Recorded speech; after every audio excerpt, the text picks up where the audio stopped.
Ginger 2.0.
So here it is, the blade. There's clearly a bit of a theme developing in my garage. Now I think it comes as no surprise that I did end up going for the Fireblade.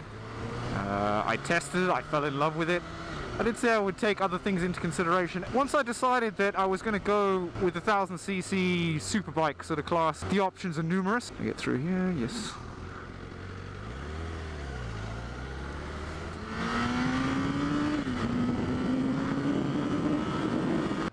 I love this bike. There were only two names that ended up at the top of my list. I needed the bike to speak to me. The Fireblade kept coming up. It kept sort of recurring. And, you know, I do love it. I love the way the bike looks. I love the way the bike rides. It's a true bike. You are the traction control. You are the wheelie control. You are the only thing that stands in the way between you and an accident. I'm not saying that all those controls are bad things. They make motorcycles safer. That's a good thing. The BMW was the other one that was at the top of my list. That does have all the gizmos and toys on it. It's more powerful, it's faster, I don't want to say it's better looking. They're both good looking bikes and it depends on what you prefer, but I mean it's a beautiful bike. And one day I want one. But for the same money I paid for this, with the BMW I was going to get a bike with 4 or 5 times the mileage, a much older bike, no factory warranties, anything like that, higher maintenance costs, they're not as reliable. I mean, Honda is bulletproof, and lots of gizmos, as I said before, to go wrong. So the Fireblade was all that was realistically left. It was the one that I loved, it's the one that I wanted, and my God, I do love this bike.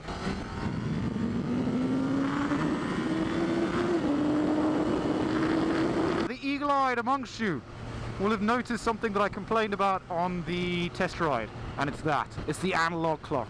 I prefer it, I like it. It's an older model, it's the pre-2012. But here's where it gets interesting.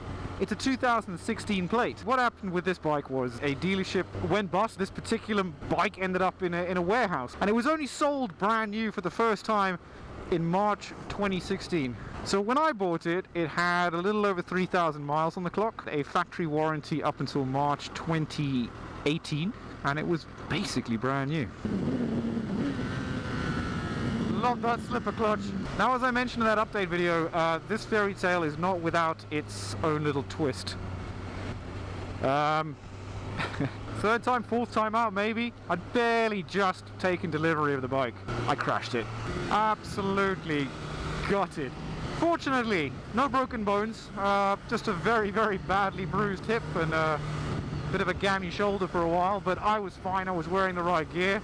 And the bike, I still don't know how it got away with such little damage. I was so lucky. Obviously it's a new fairing, and the engine casing took a bit of a scuffing as well. I'm not sure whether or not I'm actually just going to cover that with a crash cover from RNG. You know, aesthetically that will sort the problem out, and then at some point later on I will change the engine casing. But for the time being, the cheaper option is to actually just stick crash covers on both sides. And that's pretty much it. A couple of scuffs on the mirror, and oh, and the bar end, which I've changed, that actually snapped off. But that's it. Nothing. Brakes, tires, rims, rear sets. The exhaust got a bit of a scuff, but let's face it, that was coming off anyway, so I don't care. I can't believe how lucky I was. I wasn't respecting the bike. I wasn't respecting how sensitive this sort of thing is and how much of a beast it is. In a way, I'm kind of glad it happened, because like I said, no serious damage happened to me or the bike, and I got a bit of a wake-up call. Don't worry, Ginger has not been forgotten. She gets ridden regularly. I still love that bike. In fact, switching between the two is incredible, actually, to see the difference. And the revvy nature of the Street Triple, the way it just wants to take off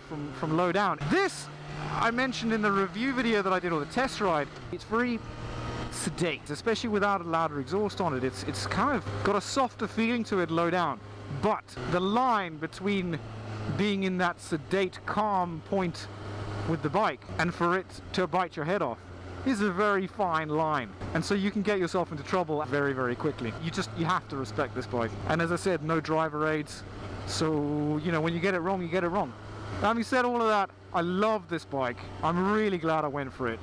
And you know I said I was going to get one in black, and I was pouring through all the adverts and I was looking through all the black ones, and you know how when a bike just speaks to you. None of the ones I was looking at were jumping out at me, and then I saw this and I just thought it had to be this one.